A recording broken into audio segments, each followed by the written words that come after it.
This is the American Indians, Indigenous Peoples' Truths. Justice for all, the most dangerous show on media anywhere.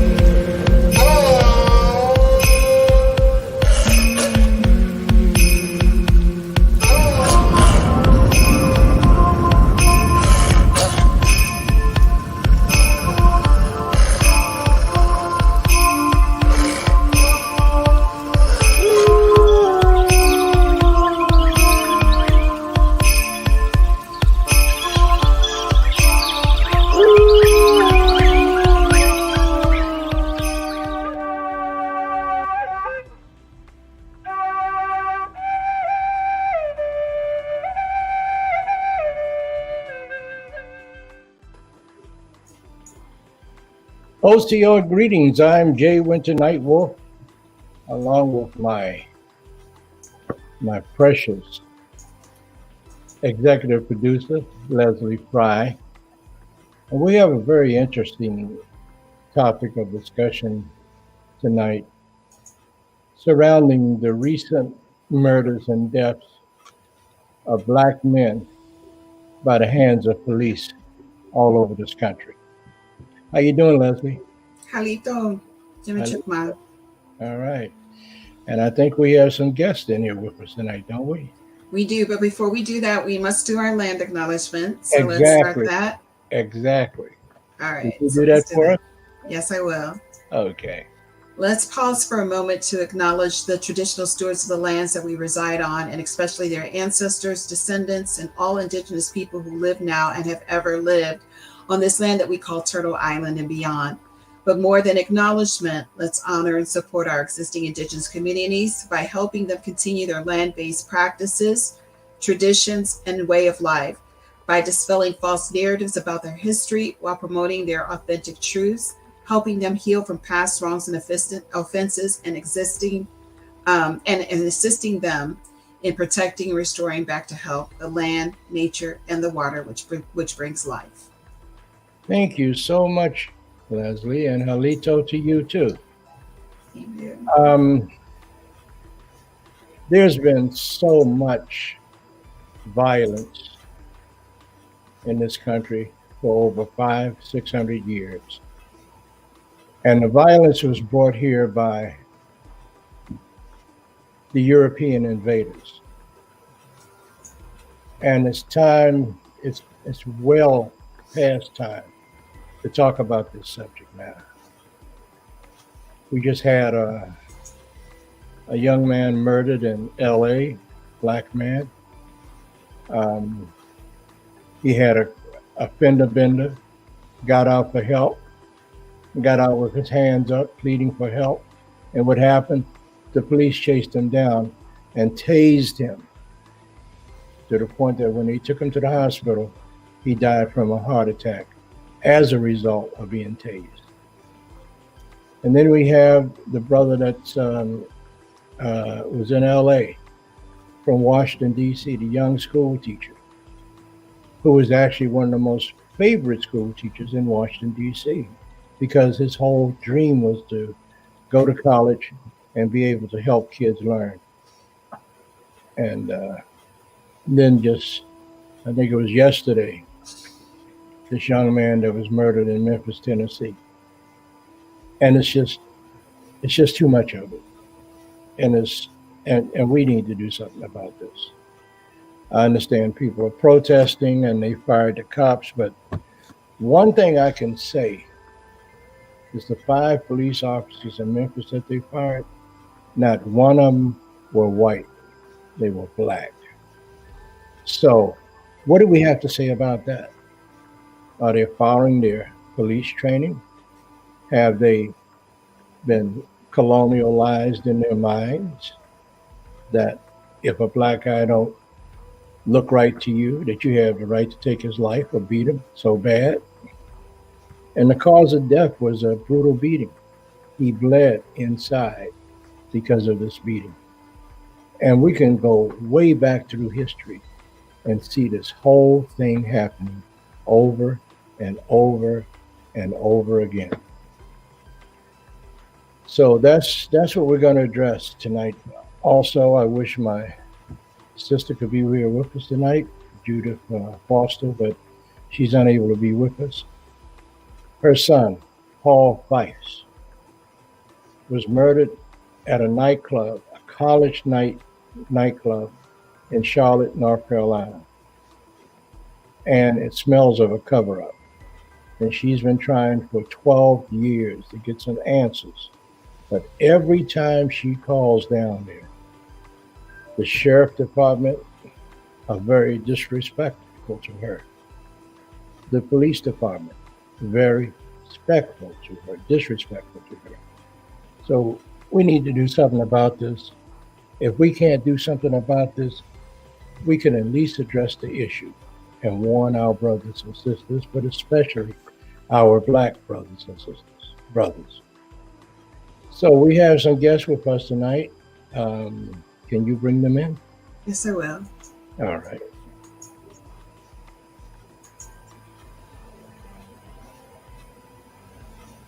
Okay, so I see we have my good friend for the last 35 years or so, the Reverend Dr. Rodney Sadler. Hey, brother, how you doing tonight? I'm doing very well. It's good to be with you, talking about these significant issues, my brother. Absolutely. I have Carolyn Q. Tillery. I like your glasses, Carolyn. Can you hear me? Uh-oh, I think she looks like she might be frozen. Frozen. There she is. Carol, can you hear me, Carolyn? Okay. I can't hear you. Can you check to see if you're muted or unmuted? She's not muted. I think we're having some delay issues. Okay, no problem. And I have my other brother, Tony Leon, once a Marine, always a Marine. Semper Fi, bro. How you doing? Hey, good evening, Jay. Good evening to all your guests. Privileged to be here. Okay. Tell us a little bit about who you are. Well, Tony Leon is my name. I am Afro-Latino, half Cuban, half Dominican, all Black. Mm-hmm. Born and raised in Washington, D.C., currently residing in beautiful Prince George's County, Maryland. Mm-hmm. I'm a father, I'm a husband, I'm a brother, and I'm trying to be an activist as best as I can to uplift, truth. Yes, absolutely. Concrete truth, bring it forward. Justice, bring forward justice.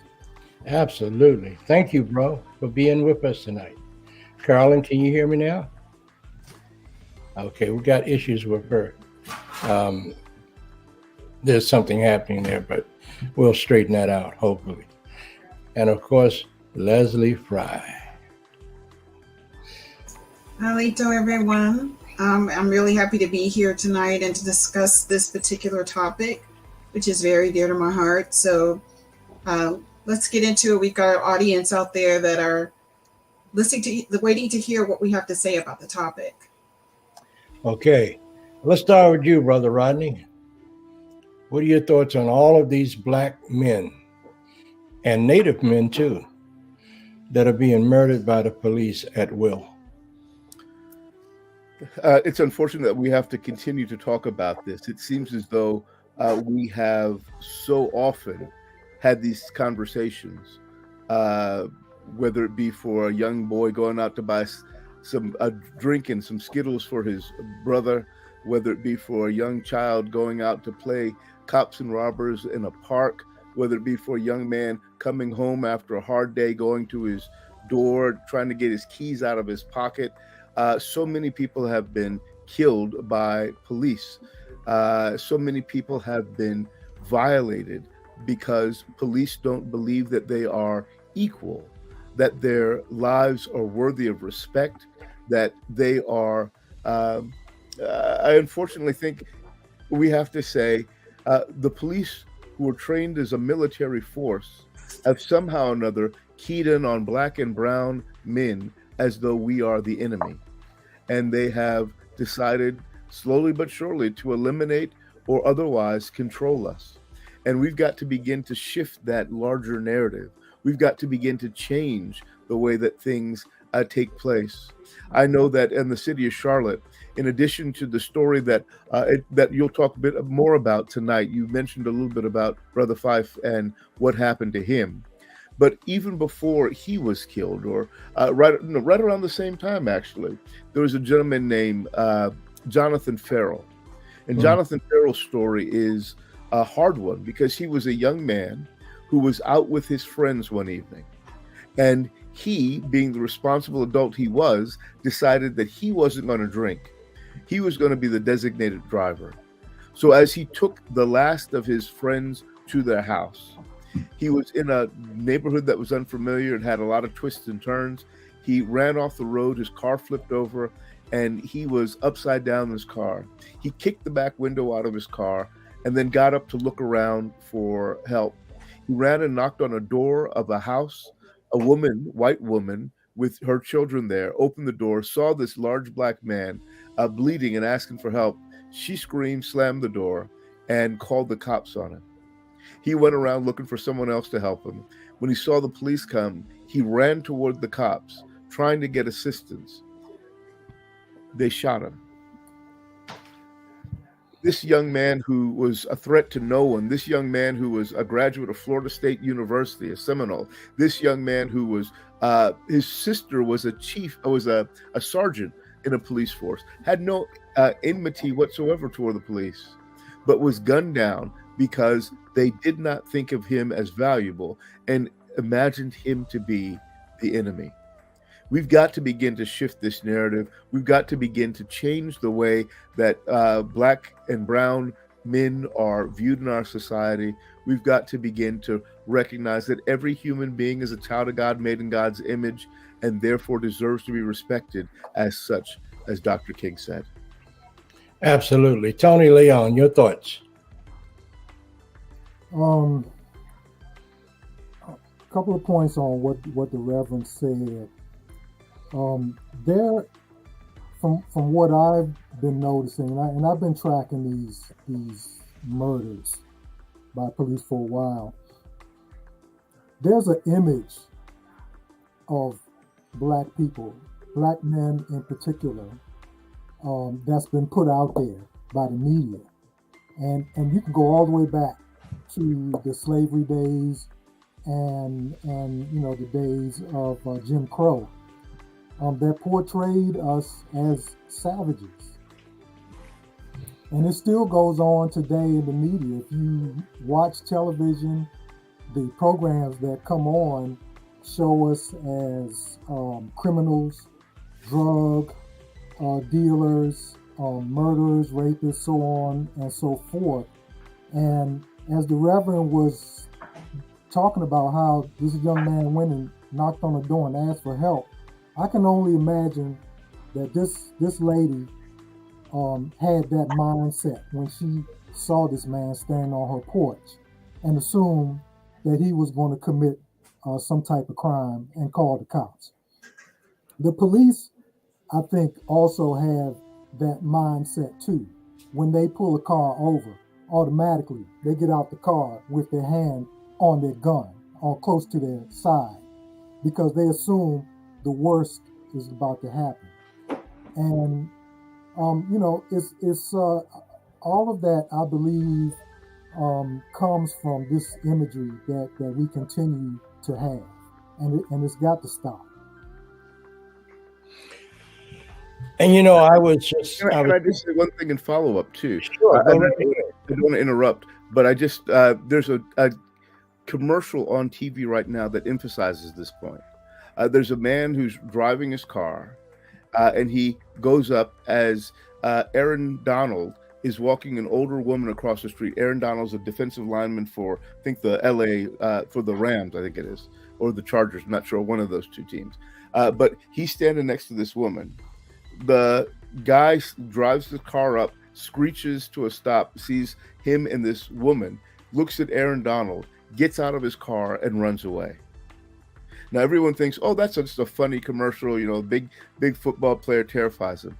But it exacerbates the image of the black man as a brute, as Tony said, as a beast, as something to be feared. And this has significant consequences on real people's lives.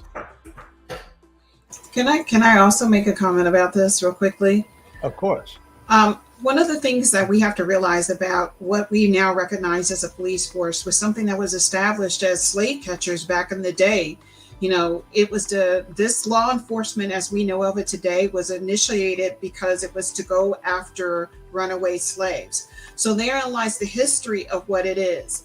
Now, I am not, and I'm probably going to be the last person, not well thought of by saying this, but I'm someone who doesn't believe in defunding the police. What I believe in doing when it comes to a police force is a police force funding money so that they will know their community that they serve. The biggest problem that we have here is that most of these police officers do not know their community. If they knew their community, if they socialized with their community, if they did events with their community like they used to do back in the old days, we probably wouldn't have this much violence towards people within the community, especially if it's a white officer serving within a black community. You know, I was raised on the border of Ferguson and Florissant, and I understand completely what that dynamic is like. Most of the white police officers that were in the Ferguson Police Department really didn't know their community. It was more that they lauded over the community. And it used to be that my mother used to tell us whenever we would drive in that area, be very careful while you're driving over there because you know how the police officers are. We were warned of this driving over in that area. As you all know, what accumulated from that with the death of Michael Brown is what has, started off a flame of these type of violent situations within the police force. I have a lot of family members that are in the police force. I am a big advocate for the police, but I do feel that a reworking of the mentality of the police force is what is needed here. We are living in a more violent society. We have to be honest about that situation. I understand that police officers must protect themselves at all costs, but not to the point where it is excessive and not to the point that they cannot control themselves. Remember, people are innocent until they are guilty. And this is always a mentality they should have before they go after anybody that is a suspect. Great. Now, can I say something? When I was growing up, I grew up in Washington, D.C., up in an area of far northeast, Deanwood. And we had one police station, number 14 Police Precinct. Every cop in that station, and I mean, it was a lot of them, they even worked with the boys' clubs, the girls' clubs, and they knew all of us. I can remember a couple of times I was out in the streets, not even a teenager, showing off. And I really loved this guy. His name was William Wiggs, Billy Wiggs. He was a cop. And he walked over to me. He said, you shouldn't be acting like that. And I looked at him, I said, well, what am I doing? Come on, you going with me. Are you going to lock me up? No, I'm taking you to your father. He said, your father and I are friends, and he's not going to like how you came out of his house and embarrassed him. That's the kind of community relationship that we're lacking. It was a village. It was a village. Yes, it was a village, and we don't have that any longer. No. The school teachers at my elementary school, junior high school, they all knew the police because we had at least twice a year during the school year, police day. And the cops would show up. We didn't fear them, but we knew that they were the authority and that we knew that what we did would definitely affect how they treated us.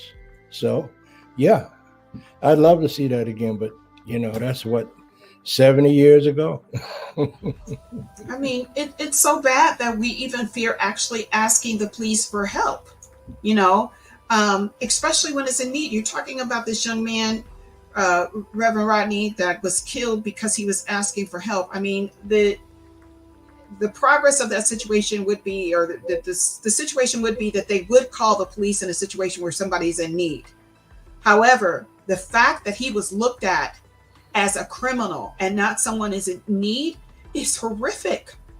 So why would we even involve the police in anything when it comes to a crime or something that we see, when we are thinking that we're going to be affected or actually looked at as the villain here? Tony?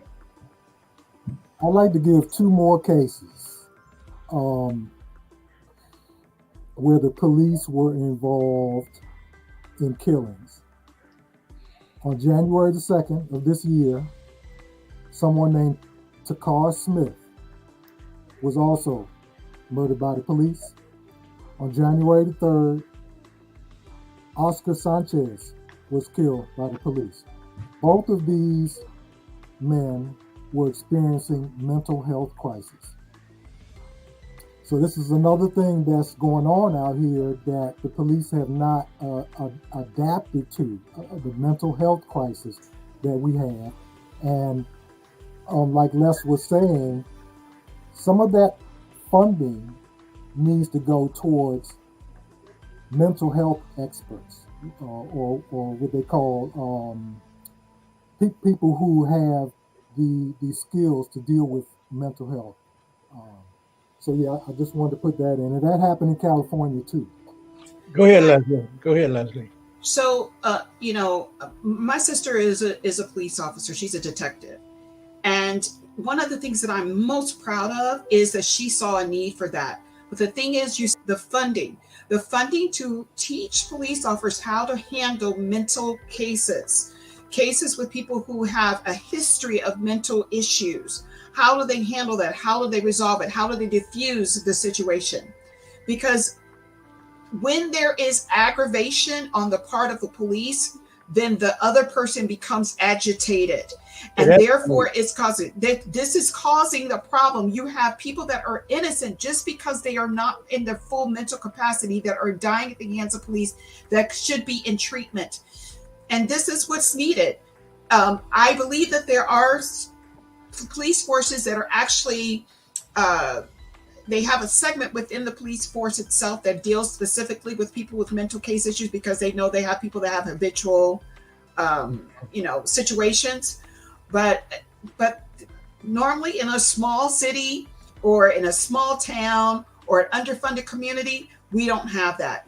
And they are looked at as criminals or disturbing the peace or whatever it is, and therefore they are treated as such. Okay, I have a point to make. All of this started out with the colonization of the United States of America. They thought of African people and they brought them over here, not as a whole person or a whole man. They came here to exterminate my people, the American Indian. But the problem I have is, why don't they, when they interview these guys, they need more than just a light psychological evaluation. They need to know where they grew up and who are the people they grew up around, this, that, and the other. Decolonization of the mind would go a long way to help us with this issue. What do you think, Carolyn? Can you hear us?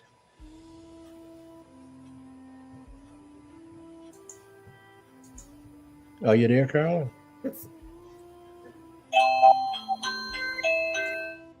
Okay, I like the music. Okay, we'll come back to Carolyn. What do you think about that, Rodney? I just wanted to comment. I see Harold Moran's question at the bottom of the screen here. All police officers can't be mental health caseworkers. And that's both true and false. European countries now have started to make sure that every person who serves as a police officer, that serves as a correctional officer, is trained to have the skills to do mental health intervention. trained to have the skills to care for people, not just react. So it's not just forced compliance that they're engaging in. They're trying to respect the needs of the person who might be in crisis and try to find ways to resolve that. Perhaps if we thought about policing in different ways, we might come to different conclusions. But Sister Fry is correct that policing in our nation really did begin with the notion of forced compliance. It began with people who were trained to capture those who were, quote unquote, escaped enslaved people trying to be free, but those who were trying to capture them. In order to capture them, they had to make them frightening to the larger public, so that they'll help them keep an eye out for dangerous Black Jim who's coming through the community. And police forces were these fugitive slave catchers, quote unquote. This sort of gives rise to what we think about as criminal justice today. So what does that say? It says automatically blackness and brownness is already criminalized. Number two, it says that we can utilize any means necessary to hold them accountable and to bring them back into accountability. It's this sort of mindset that exists within policing that makes, I grew up watching, what was it, 1 Adam 12 as a kid. And, the police, they're here to protect and to serve. I remember that. But when they move into the Black community, it's to criminalize and demonize. And we've got to begin to change that culture if we're going to have any opportunity to have a good working relationship between communities of color and the police departments. And can I also add on to that too? With any type of work that you do with community, any type of service, you are trained about how to deal with those individuals. If you are someone who's an EMT, if you're a flight attendant, any of these things that have to deal with safety to the public, you are trained for that. The thing is that there's not any funds given to specific training for people who have mental illness or anything that, any bias training, any training that has to deal with knowing your community, going in and spending time with the community, learning about people's differences and cultures. That kind of stuff is not given to our police force. And it should be. Well, let's look at this example of the young man that was murdered in Memphis. Did you see his physique? He was not a big guy. He was just tall. But every one of those cops that beat him to death looked like fullbacks. Now, he didn't have a weapon. He didn't have a gun or a knife. Why couldn't one of those brothers just walk up to him and say, "Hey, bro, hold on," and put his arms around him and say, "Let's work this out," instead of going for the damn gun? That bothers me, because even in my community, Maryland and DC, I go to the store a lot. I do this, that, and the other, and I don't care who you are. If I see you, I'm gonna speak to you. People that I don't know, I just walk up to them and I say, "Hey, how you doing, brother?" "Oh, I'm fine. I'm doing fine. How you doing?" Words of kindness, compassion, love. Where the hell have we gone wrong that we can't show somebody love? That bothers me. I think it's just our world now. I think our world is less sympathetic to those kind of things, and that you are in a minority if you lead with that kind of mentality. But I also believe too, there are people that are attracted to a particular type of workforce. There are people that are attracted to being law enforcement. There are people that have control issues, and even though they go through a mental testing before they do that, understand that you're going to get some that are going to seep through. There's also the crowd mentality and the fact that you're in an aggressive field, that you're going to act aggressively. I'm going to give you an example. Most athletes that play football, which is an aggressive sport, find it hard to transition into society, as well as people in the military find it hard to transition into society once they've been in an aggressive, heightened type of atmosphere. Right. So what we need to do is there needs to be constant teaching, constant, reaching out and seeing if people need to talk about any aggressions that they're feeling or anything that they're feeling, any PTSD that they may be feeling as a result of the job itself. That is where the funding would come in. Yes. I agree with you. I agree with Les. Mm-hmm. And I think also there should be in addition to a constant monitoring, at a certain point, you have to make the decision to take people off the street because they have become too aggressive. They have become desensitized. A 20-year career on the street when you become desensitized. And the other issue is that they do not value Black human life.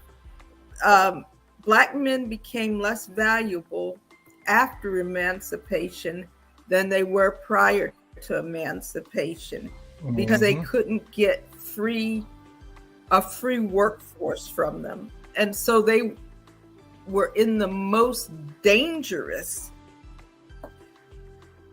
period after emancipation, even though they used terroristic tactics to keep them in line, they became even more dangerous in the eyes of others. As freemen, they were under the control of the slave plantation system. And that's when we saw the criminalization of Black men and placement in prison just for simply not working or for being on the streets or for not signing a work contract. They would put them back in prison where they could control them again. And also, when Black men stopped saying yes, sir, and yes, ma'am, to white folks, that was a problem. But what about this fellow, this Asian that killed all of those people out in Monterey, California, day before yesterday? They said he had a history of starting trouble, but it was always starting trouble because he was saying, you come to take my job. The Latino people that I know, they work hard. They don't come to take anybody's job. They'll do jobs that you won't do and take less money to do it. So this has become a very vivid and wide human issue of folks not taking the time to get to know the guy next door or the lady up the street, you know. I think that's perpetuated, though. I think it's perpetuated in the stereotypes that we view on TV, what our politicians are telling us. All of this stuff is driving a division between us because let's face it, we live in a caste system here in America. And where there is division, there's someone is making money off of it. So what we're seeing here is not necessarily just the simple fact or whatever we saw of this man saying that he's shooting up Monterey, California because somebody's come to take his job. He's also an immigrant. This is a perpetuated society. Things are perpetuated for a reason, heightened between races for a reason. Understand that if we ever unify as people of color in this country, there would be hell to pay here. And underlying that is this situation that's going on. What can we do to start making a change? What can we do? The five of us. What can we do to make this situation better? Tony? I can just quickly, I'll just say one thing. I think that we've already started. People know their rights. Mm-hmm. People need to know their rights. Absolutely. That's my Rodney, did you have your hand up, Doctor? I would certainly say one of the things I think that we need to do is we need to begin to think outside of the box. These programs that we've had in the past that have worked towards quote unquote racial justice have unfortunately not lived up to what they needed to do. They've all been piecemeal. They've focused on single issues: police reform, education, healthcare, in a silo. We need to begin to think bigger. I love the way Dr. Barber talks about, we need to think about fusion politics. How do all of these issues interrelate with each other? We need to think intersectionally, bringing these issues together in one collective effort. Because if you are racialized in a supremacist society, It's going to impact your education, your health care, your housing, your employability, the amount of money you're able to make, where you're able, I mean, all of the dimensions of your life will be impacted. So I think the first thing we need to do is to think systemically. How do we not change just individual people's hearts, but how do we change the systems in which we live to make them less governed by our understanding of race and racial divisions? And it also, I think, begins with some education. How do we educate the general public to recognize the problems with racialized thought, the way that it manifests itself in our country? And then how do we, I love this term, I work with a project called the Reimagining America Project. And the point is to reimagine, what would it look like if we got it right? What would our country look like if we fixed healthcare, housing, all of these things, and made it such that race was no longer an impediment, no longer gave people a hierarchical way of thinking? What would it look like? And then once we have that in our minds, once we have that vision, that collective vision, we need to work toward manifesting that, work towards making our society look like it should look, what God says it should look like. Thank you, Rodney. Carolyn, you had something to say. I heard you. Go ahead. No, but it seems like this violence in our country's have 5 police officers, Asians killing Asians. We have a mental health problem in this country. Mm-hmm. We have a gun problem in this country. And I like what Reverend Sadler said about intersectionality. We have to take a holistic look at violence in addition to looking at the violence against minorities. We are like the canary in the coal mine. We're the first ones, and now it's spreading. Okay. Dr. King, in his last days, he had the campaign, the People's Campaign, he was beginning to look at this whole Poor People's Campaign, and he was beginning to look at what we were, as Black people, were experiencing holistically, not just from the Black perspective, but from people of color's perspective. And that's what we need to begin to look at now, not just Black and brown people, but all people of color, all marginalized people, all oppressed people, to find our common together. But what we had talked about earlier, they're very keeping us divided, so we never reach that common ground where we can address the issue as a group, as a whole. Okay, it seems like the hour is gone. What happened to it? So let's do this. Carolyn, I'm going to consider what you said to be your closing thoughts and closing words. Tony Leon, my brother, your closing thoughts. And before you say that, will you all come back again? Glad to. Yeah. Rodney? Sure. All right. You know I'm 120% with you anytime you do anything, my brother. I know. Okay, bro. So, Tony. The world is changing, and this country is changing too. The European population is shrinking, and they are acting on that, what is going on. Those of us who see what is going on, we need to play our part in making progress at the same speed that the technology has made progress. We need to catch up and make social and human progress at the same time.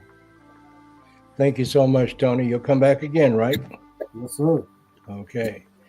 So, Leslie, I see you got your beautiful cat there. Your thoughts, your closing thoughts. this is how I feel about it. What we may be speaking of might seem like a utopian society to people, but there are other countries that are making this work for their people. You've got, the Netherlands, Denmark. They don't have this violence that we have in America. They don't have this division. They take care of their people. They have socialized medicine. They take care of their old.